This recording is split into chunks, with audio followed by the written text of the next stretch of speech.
Ever noticed how some people seem to step into leadership without even trying? Like others just naturally listen to them. What if I told you it might have started the moment they were born? Let's talk about something most people completely overlook. Being born in January. Now, this isn't astrology. This isn't about personality myths. This is real psychology. How timing alone can shape how people see you, treat you, and eventually, who you become. If you were born in January, there's a high chance you were one of the oldest in your school year. And that small detail, it quietly changed everything. Think about your early school days, classrooms, group activities, sports, even simple things like answering questions. The kids who were just a few months older weren't just older, they were slightly more developed, mentally, emotionally, even physically. That small gap doesn't seem like much now, but as a child, it's huge. Teachers often saw those kids as more capable. They got picked more often, trusted more, praised more. And here's where the psychology begins. When you're consistently treated as capable, your brain starts building an identity around it. You don't just act confident, you believe you are. This is known as the relative age effect. It means the oldest individuals in a group tend to get early advantages, not because they're naturally better, but because they're slightly ahead in development at the start. But here's the part most people don't realize. Those early advantages don't stay small. They compound. A January-born child gets picked as a group leader once, then again, then again. Each time they gain more experience speaking, deciding, leading. Meanwhile, others start seeing them that way too, and slowly, without anyone noticing, a leader is formed. Now let's bring this into real life. Imagine a group conversation. Everyone is talking, interrupting, trying to be heard. Then there's that one person who speaks less, but when they do, people pause. They don't rush. They don't seek approval. They just say what needs to be said. That calm authority, it often comes from years of being treated like their voice matters. Or think about texting. Some people feel the need to reply instantly, explain themselves, keep the conversation alive. But others, they take their time. They don't over-explain. They're comfortable with silence. That's not arrogance. That's someone who grew up without needing constant validation. And in relationships, you'll see it even more. January-born individuals often come across as emotionally steady. They don't chase attention. They don't panic when things feel uncertain, because deep down, they've been conditioned to feel secure. But here's where it gets deeper. This isn't just about age, it's about perception.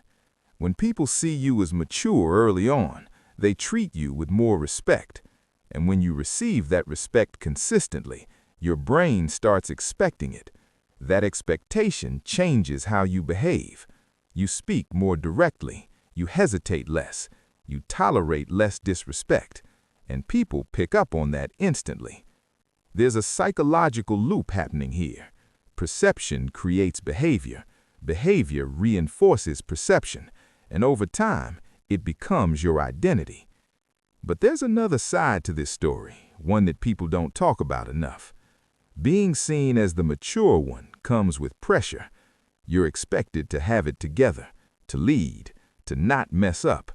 And that can create something dangerous, fear of failure. Because when your identity is built on being capable, making mistakes feels heavier. Some January-born individuals become perfectionists.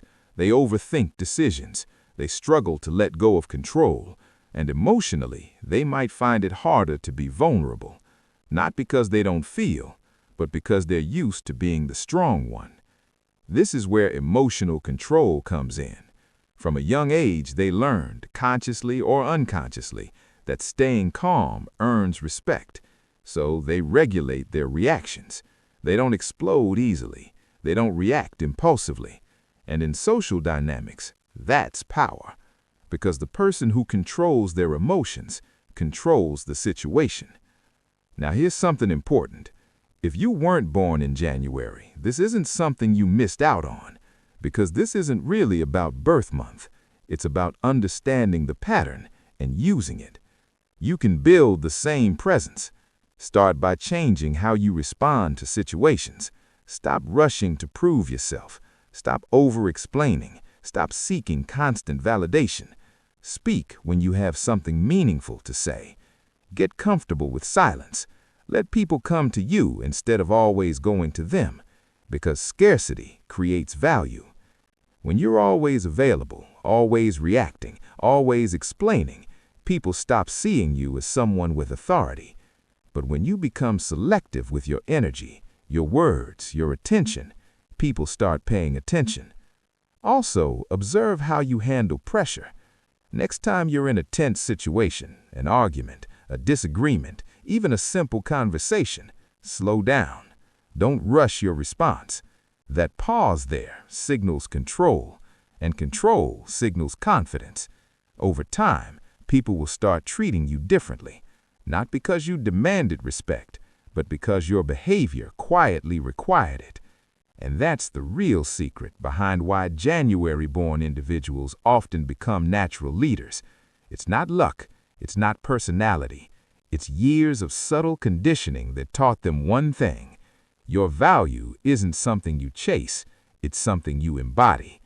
So whether you were born in January or not, the real question is this: are you waiting for people to see your value, or are you ready to start acting like it's already there?